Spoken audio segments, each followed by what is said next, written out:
There we are. Good morning, everyone. We're joined by folks at NMC in Boston.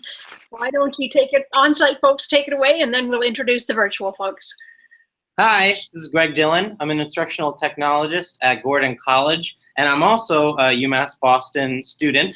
And I feel very lucky to be joined by the hosts of the NMC conference at UMass Boston. And if you would just take some time to introduce yourselves really quick. And AK just joined us as well. AK is here. And AK. Hey, AK. Do you want to start one? Sure. I'm Wendy Shapiro.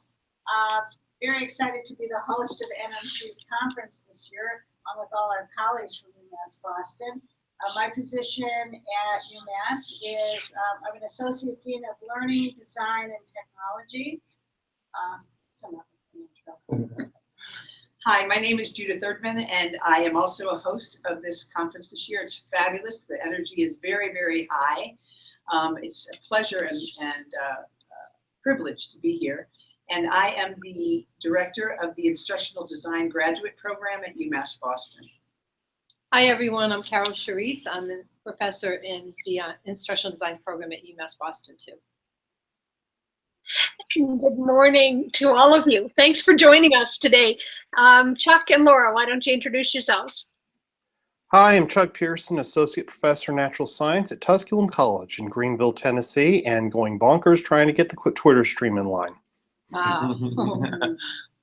I'm Laura Pasquini. I'm messing with Chuck's Twitter stream. I live in Dallas, Texas, working at Railroads in Canada, British Columbia, and working here at University of North Texas in Denton. So I'm a lecturer, researcher, instigator. I didn't know that, Laura. I'm Helen DeWard. I'm in Central Ontario, about 2 hours north of Toronto. I work as an instructor with the Faculty of Education at a local university. So I'm really pleased to be connecting and hearing more about your experience with NMC as you know, hosts of the circus, would you say? I don't know if it's a circus. A grand event, indeed. The greatest show on earth. Yeah. There we go. And the aerial acrobats will be meeting later today. Michael and Gardner will be joining us in a couple of sessions, so we're looking forward to those too. So tell us how it's been for you, for the structure of the conference, the organization, the highlights that you've had so far. So let me begin. I've been a member of NMC for the last 14 years. It's been a long journey. And I would like to say, I don't know who all is listening, but the transformation that is happening this year is apparent. There has been, as time goes on, there's changes. Well, this year what we're seeing is so many new, young first-timers. And because of that, I was just in this session called 5 Minutes of Fame, where you have 5 minutes to get up and showcase what you're doing. Phenomenal. I have never seen, I've seen 14 years of 5 Minutes of Fame. It was really, really well done. I'm so impressed. You're seeing some of us older timers and lots of younger people, and just the dynamic. It's not all focused on technology, a lot of focus on creativity.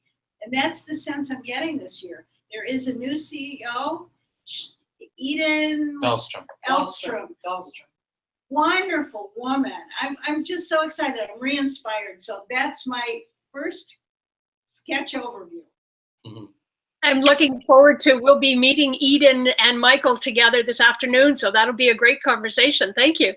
Yeah, I'll second that. Eden has great energy, and she's vivacious, she's excited, she's learning, she's getting right up to her elbows in everything. And it's really a pleasure to know her and to meet her and get to know her. And just piggybacking, I think, on what Wendy was talking about in terms of old timers and young people. I'll just mention that I was in a presentation yesterday on Gen Z, which I think, from what I understand, are the digital natives and the students of tomorrow. So they're the students ages 11 to 17 today. And the presentation was about they did some research. Adobe actually did some research on this group and across the nation and maybe even across the world. I don't really remember. But some of the things that I took away were that and these are my students for tomorrow. These are some of the students that will be coming into my program, hopefully when they graduate from undergrad. But just knowing them and knowing that they don't like information overload. They said, don't give us textbooks, don't give us didactic teaching presentations. We can get that information at our fingertips. We've got it on our screens, and we can get that information. We don't want to be tethered to textbooks. What we're interested in is being creative. We want to be able to create our own things. Give us some freedom. Don't give us as much structure as what they're getting or what they have been getting in their K through 12 experience. Let us go. Just give us a direction and let us have our own wings and let us be creative. So piggybacking on what Wendy was saying. So I think that was really interesting. So I like that idea of not being tethered to the textbook. So that's a fascinating takeaway. Yeah. And just something to really think about. That would make a conversation in and of itself, not having textbooks or, oh, well, that's a different path. I feel like I'm on the opposite spectrum from Wendy because this is my first time at NMC. And I am just like blown away with the energy and the camaraderie. Like last night, we went upstairs and we were looking at the posters and everything. I must have talked to one of the people that I met in the pre-conference workshop on Tuesday for about an hour and a half. And it was just this very engaging conversation. And I just felt like I met a new friend. And so, and I know that that's been a theme here too. You know, in fact, they even talked about it right before the 5-minute of fame was kicked off, that, you know, you meet people that you wouldn't expect to and getting to these conversations. But to me, that's what a conference like this should be about too. So I've really been enjoying it. And I think that's the experience I had last year, was this breaking apart of the silos that I normally have in my workplace. And it was just, you know, conversation with some really diverse thinkers. Yep. Yep. Yes. Very true. Kind of like the wings that you talked about. I think NMC for me represents that, you know, breaking things open and giving people wings. Exactly, Helen, that's true. The one thing that I would like to, you know, just reiterate, one of the expressions that several of us used was, you know, lifelong learning with lifelong friends. And what you're saying, Carol, that person you met, you spent an hour and a half, when you come back to the conferences, or if there are special meetings or other conferences, because we're kind of all like minds, we're like this, truly you become friends. This is not just, oh, well, there's somebody I talked to. You've made this like level of humanity connection. I don't know, it's really special. Yeah, I can see that. There was a line in the 5 Minutes of Fame earlier, and I wrote it down because I really liked it. It's similar to this, and people are actually behind all of this, but the line was, this is where science, data, and art collide. And I just thought that, and it just feels like it's bursting with, again, creativity and promise and possibility, and it's very exciting. Yeah, just exciting. I will add that I'm still caffeinating, so I am not very presentable this morning. I did expect more gonging. Last time I was at the NMC, my friend Christian the Torres said, "Oh my God, you missed the 5 Minutes of Fame. You missed the gong." I'm like, They got to cut the time down to 3 minutes, I think. Yeah, I think you really need to. There's only one way that would 3-minute work. You have to presentation. tell them you have 5 minutes, but then it turns out you only have 3. Yeah, right. Because they were so prepared. But that's actually a good thing. You know, you really do get, unless it's, you know, a comedic thing, and I forget which group it was where their video partner said, Samantha. "Well, I do want them to get gongs, so I'm just going to keep talking." But it speaks to the level of preparation, and I did like both Maya's and Emery's presentations on virtual reality, which, if you followed what I was tweeting, I was thinking to myself, okay, so you can do certain things with virtual reality, but you're not there.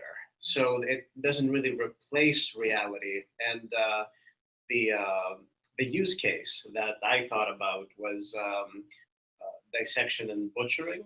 Somebody wrote about, being, and I'm thinking to myself, well, when I was a kid, I was lucky or unlucky, depending on your context, to have livestock that my grandparents would use for food. And I witnessed that process, and it was really not the visual that got you, it was the smell. Smell.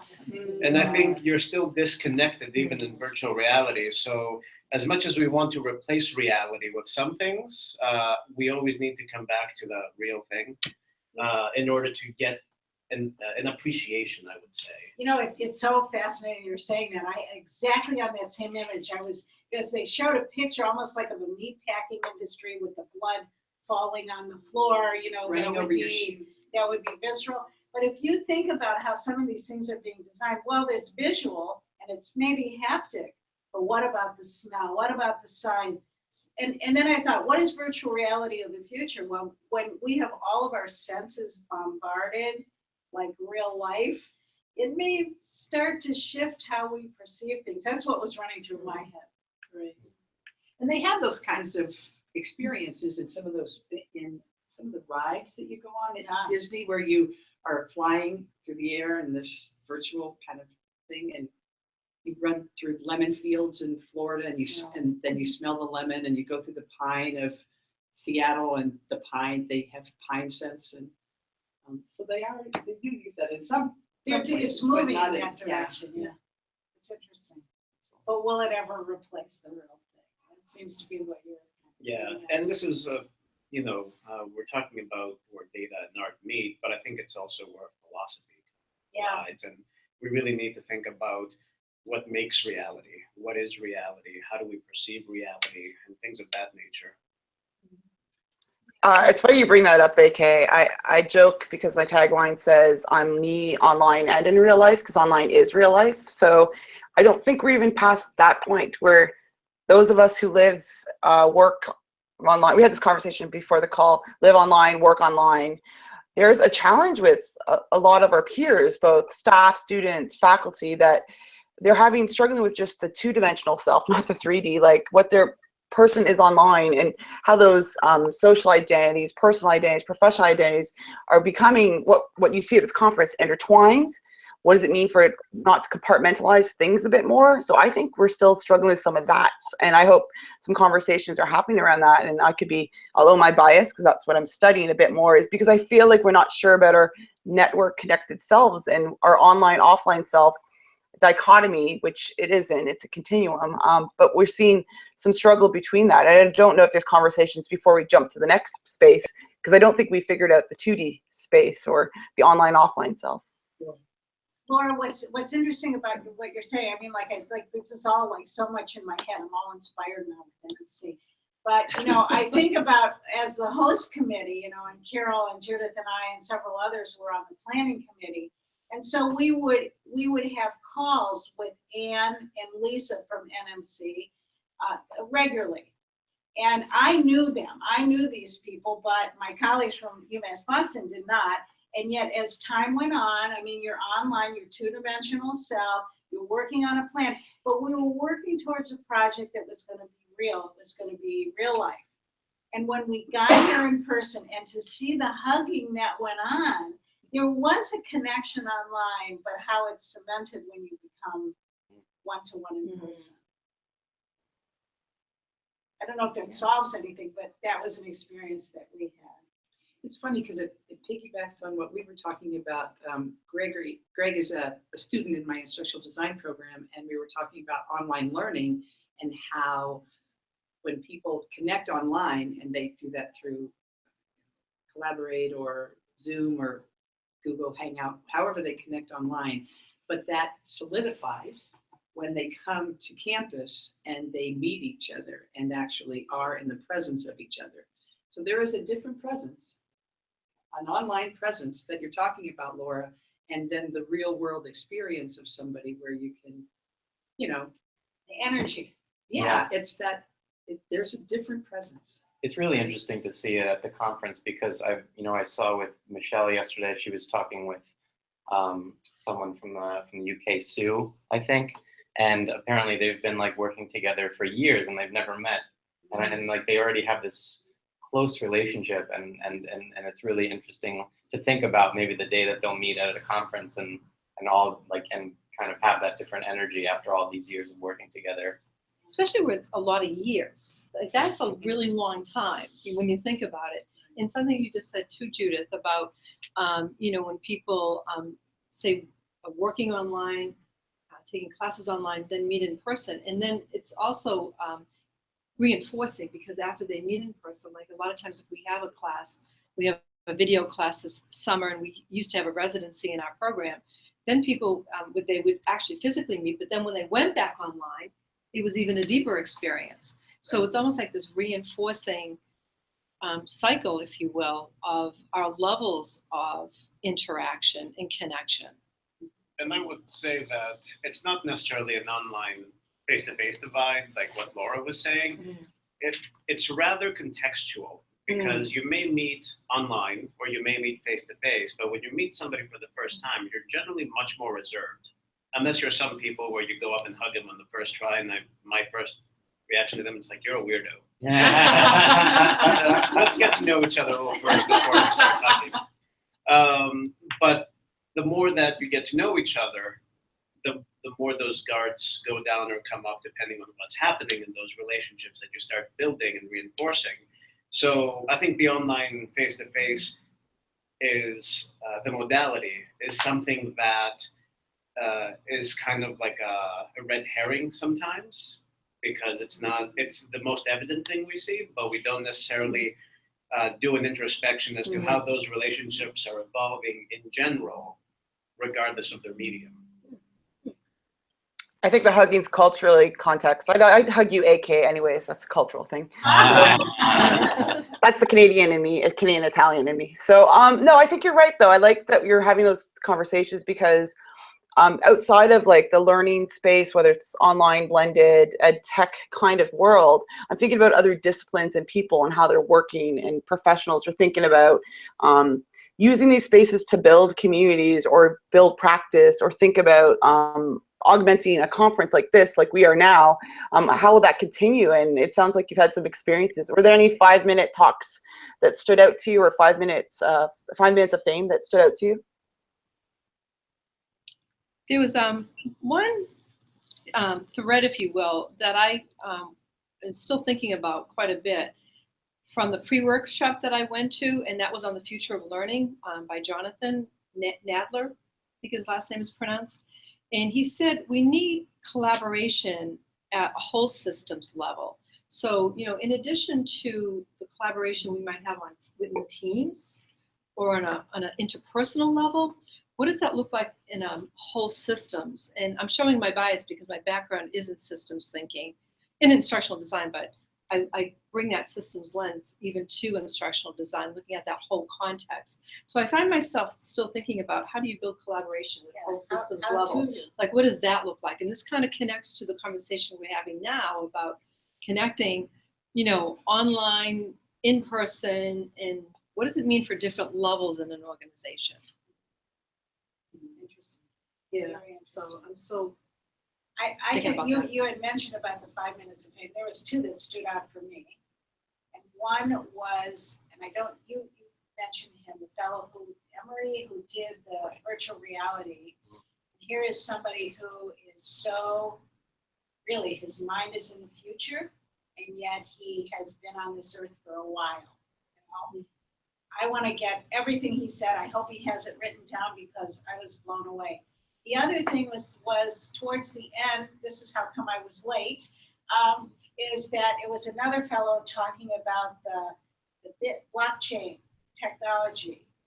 And that's the same technology that they use for the Bitcoin, although you would use this in this capacity for credentialing, and it gives control to the individual, deciding how they collect their credentials as opposed to a transcript, a registrar, etc.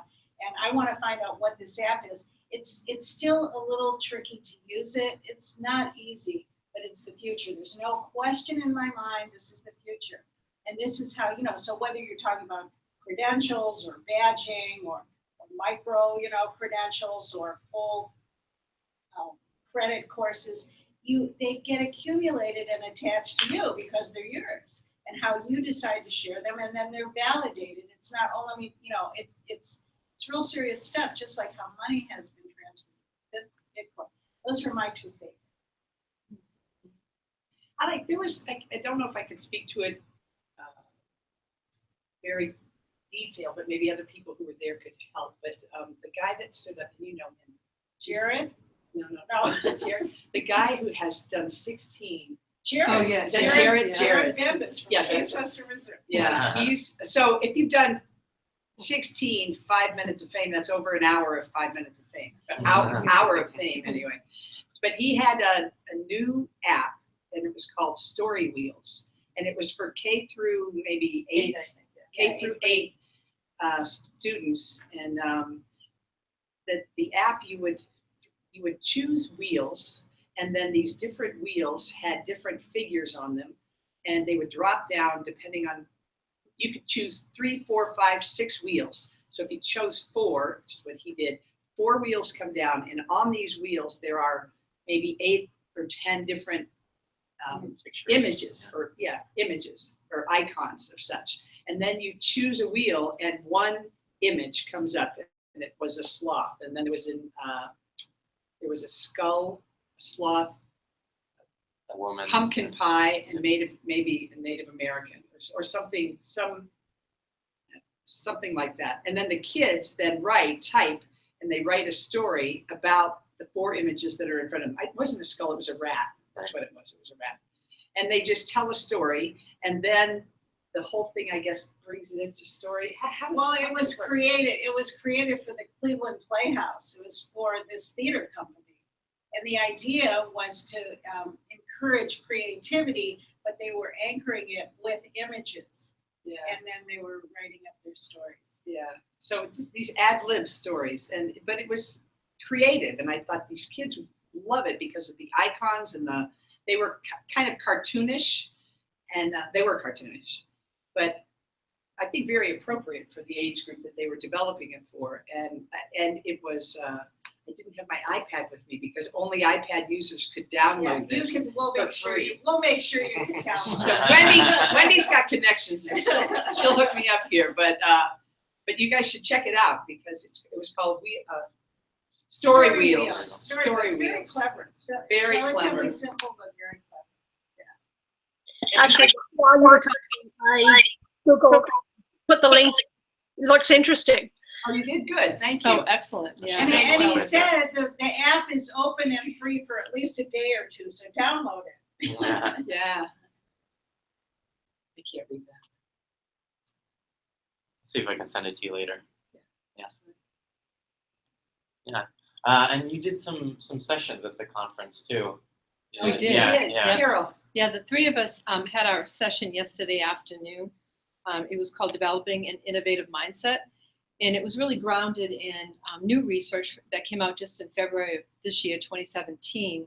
And the 3 pedagogies are in the areas of antiquated, classical, and contemporary. And the contemporary was very much aligned with innovation. So in this one session, we actually did quite a few different things. We had students play a little game about those 3 different areas. And I showed a little TED Talk on actually there's a TED Talk on tinkering, and it's a school with young kids, and that tinkering again is very much looking at how people can just use their imagination, their creativity, the innovative products that they came up with.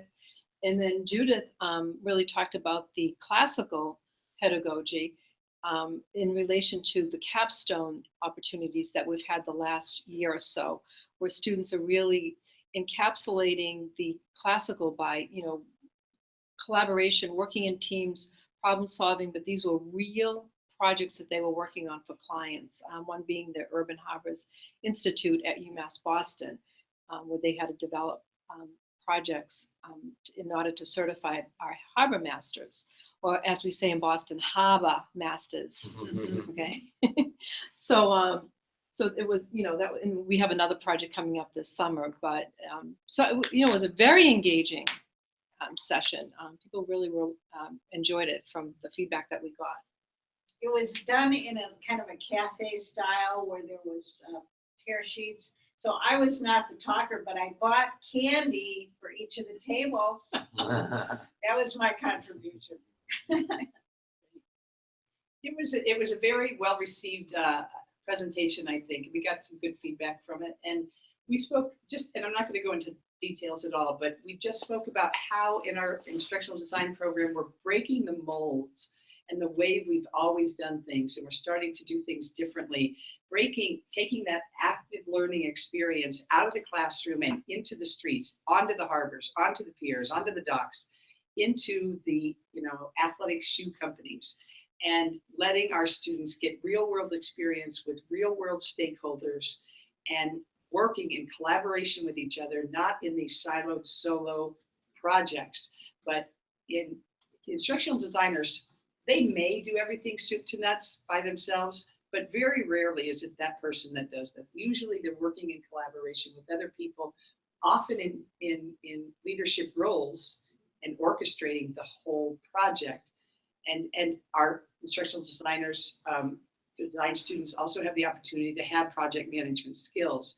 But we just spoke about that, and people were excited about it. The room got lit up. I was lit up about it. I think our students are loving it, and we're taking them. Even the online students are going out into real world experiences, and they're loving it. And it's a great way to learn. It's a great way to teach, and the networking as well. Learning through networking is very, very, very important. Mm-hmm. So. I just put in the chat. She said active learning. I have a space to jump in. But I get curious about these things myself because you guys are in Boston. I am in Greenville, Tennessee, and I don't know what you know about the high schools in and around the East Tennessee, Southwest Virginia, but they tend to be a mite resource limited.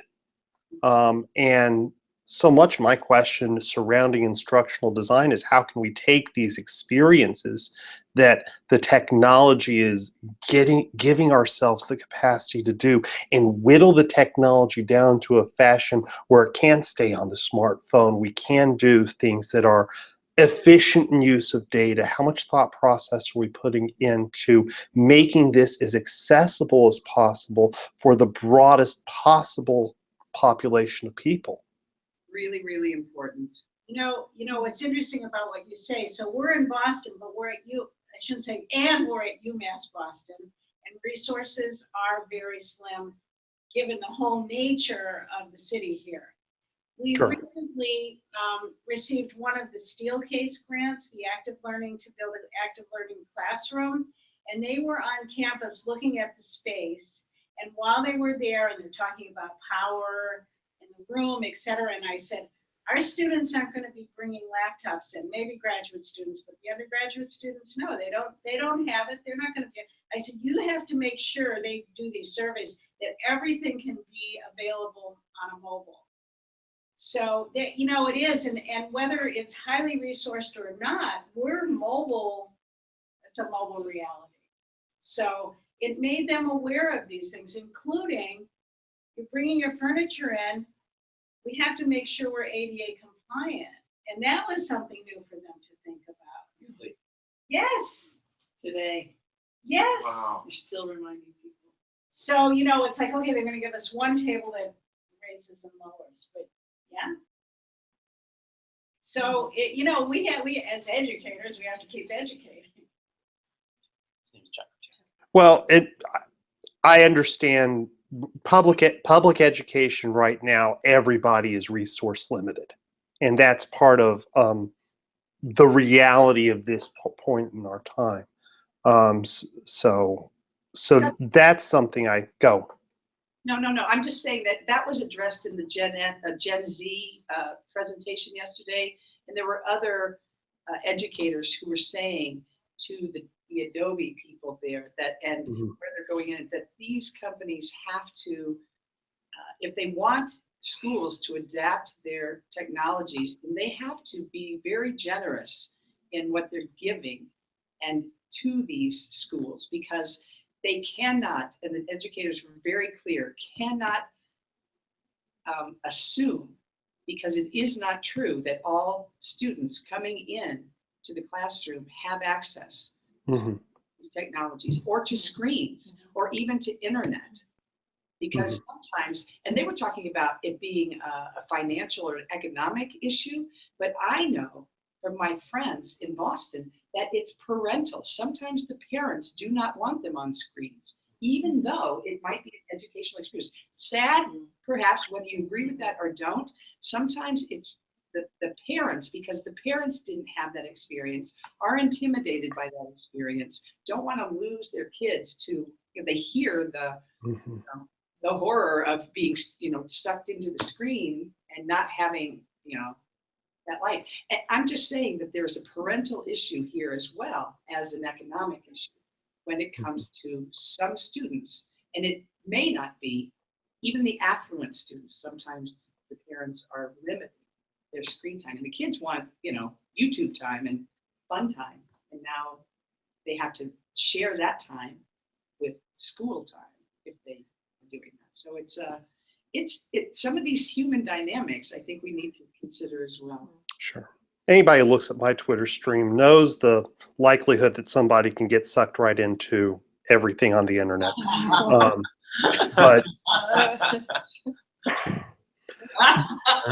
But that's a reality. That's going to be a reality regardless of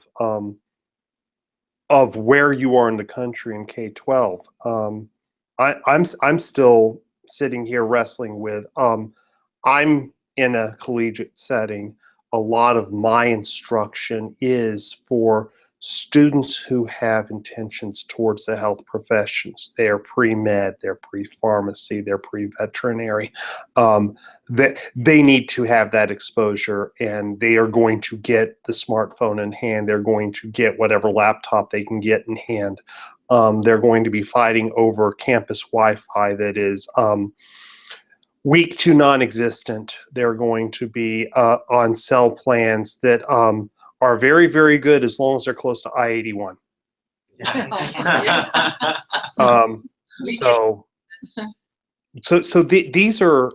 These are realities I know exist in my utilization of technology in blended classroom settings, and so that's my rationale for bringing this to the table. And it's always important to hear that, because it is a reality that we sometimes want to zoom right by. And it's a disservice when we do that, when we're not paying attention to those kinds of barriers, actually, accessibility issues. So I have a question actually for the virtually connected team, and the ways in which this connects out with the conference, with the NMC conference. Probably first, I know you've done this for a couple of years, right? Me. Or anybody, all of you. And this is Well, the organization About a is year and a half. about 2.5 years old. We're About 2 years old. joined by Michael. Hello. Hey, Chuck. Hey, Wendy. Let's see who else is there. Helen. Hi. There is another one. Yeah, no, oh, hey, Laura's there. Hi. Well, this is about a little over 2 years old, I think. This is the second year at the NMC meeting. So, and as far as I know, NMC, no, I'm sure there are other organizations where this is true, but Virtually Connecting has a group called the Advisory Buddies, because we didn't want to have a board, so there's no board for Virtually Connecting. But there's a group of Advisory Buddies, and I'm also on the board of NMC, so we have that connection. But I think there are other groups that put on conferences where there are people on the organizing committee who are also Advisory Buddies of NMC, or really VC rather, and really active in it. So we have that interesting connectivity. Right, and so really where my question, I guess that was to groundwork. Yeah. March 2015. Yeah. Okay. Is the ways in which, like, the very first question that came at us was, well, what's happening in NMC, kind of like for us to tell the NMC story. But the question is, well, there's the virtual. How do we really make a dynamic or action or something with people that are virtual with the conference itself? itself. This is virtually connecting is action research on how to do that. That's what virtually connecting is. Virtually connecting is people want to be at the conference and can't be there. I mean, it was born out of the real need of primarily women originally who wanted to be at conferences and couldn't be there because of childcare, because of cost, because of distance, family obligation, but they wanted to participate in the conversation and they didn't want to watch it passively. Right. They didn't want to watch webinars and then disappear. And it's probably a lot of it came out of starting to interact through Twitter. I think Twitter was really the enabler.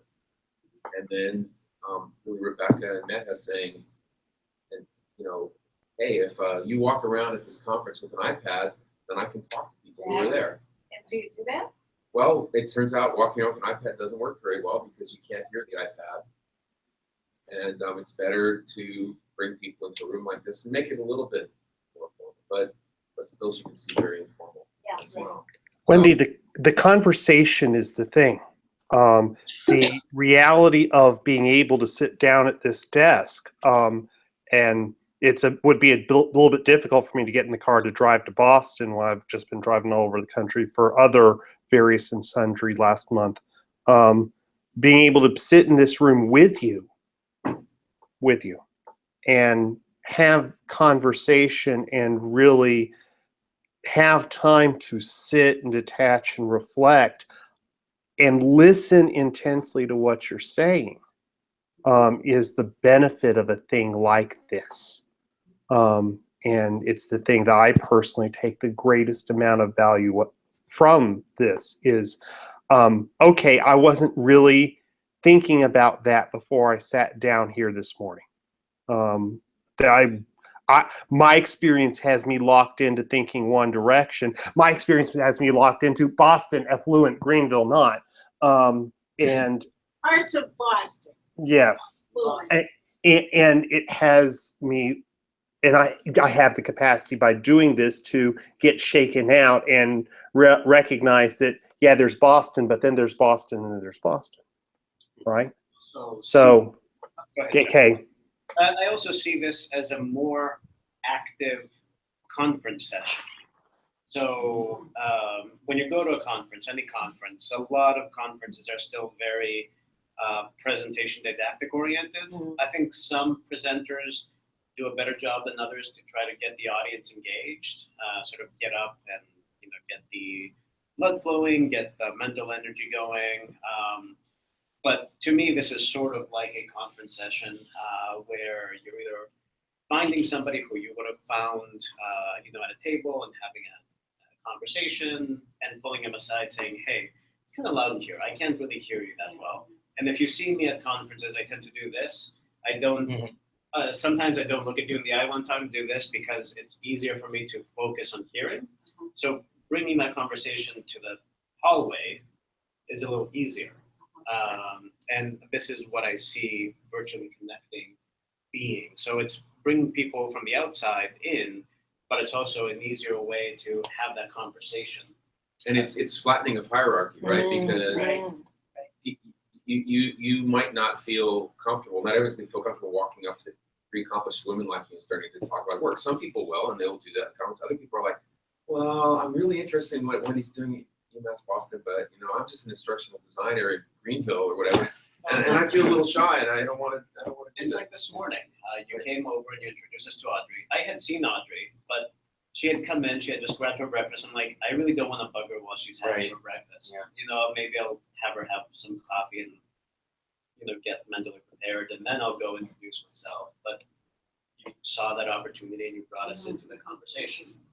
Right. So it's bringing more people into the conversation. Sometimes it can be because of geography, because of personality, because of status, because of whatever things that are limiting them. We're virtually connecting, trying to break down those barriers, flatten it. Nice. If you look across the people who are involved with virtually connecting, again, that's why there's not really a status, there's not a hierarchy. It's been organized as a collective, which has its problems.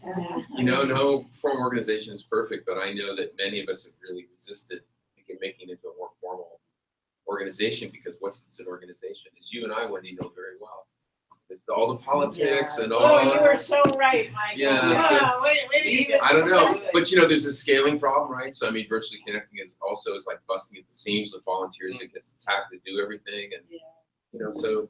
Have you done your 5 minutes of fame on this?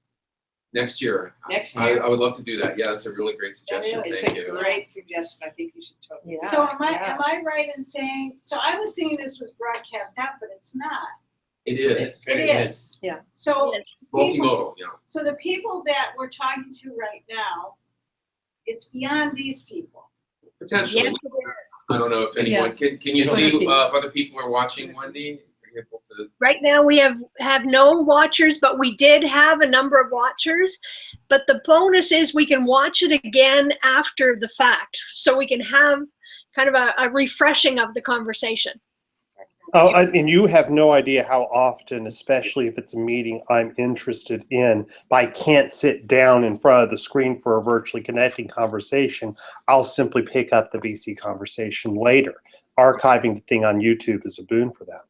Yeah, and I was gonna say, this is like AK said, a conversation you'd have in the hallway of a conference, at the bar for me, at happy hour. And I think it's one that I listen to later. I actually don't watch a lot, so I'm not really a big on video, and this is okay to me, but I think a lot of these things are happening, these back channels are happening, whether it's a video, an audio stream, Google Doc, a back channel on Twitter that is just sharing more of the knowledge out. And that's probably why I come back to the archives like Chuck. Like, I don't always have time to sit down and be a part of it, but I do listen later. So if I could add, I also see virtually connecting as kind of the transition between the conference and the digital realm. Like you guys are virtual, we're right here, but also the conversations that are happening at the conference could potentially transition to Twitter and continue on beyond the conference. Yeah, which is great because you don't want to just have these conversations only exist here. You want to keep on talking about it, maybe have like future projects. Yeah. So for example, you were talking about Emery and Maya's session in the 5 minutes of fame. We talked to Maya and Emery yesterday about AR, VR and interesting stuff that they're doing. And it's building the sequence of a conversation just from NMC that will go farther. Right. So that's the bonus. Yeah. I like So it. I'm glad you came to talk to us today. I'm very conscious of the time.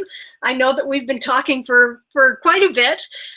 We can keep talking, or if you do feel like you need to get going and keep enjoying the NMC. I know, Michael, you'll be joining us later this afternoon for a session, so that'll be nice. To continue. It's so much fun. Okay, it All was right, a Helen. pleasure. Thank you, Ariel. Thank Bye, you, Chuck. Helen. Thank you so much. bye. Bye, Laura. Thank you, guys. Bye, Michael. Thanks to all of y'all. Bye, Carol. Bye, Wendy.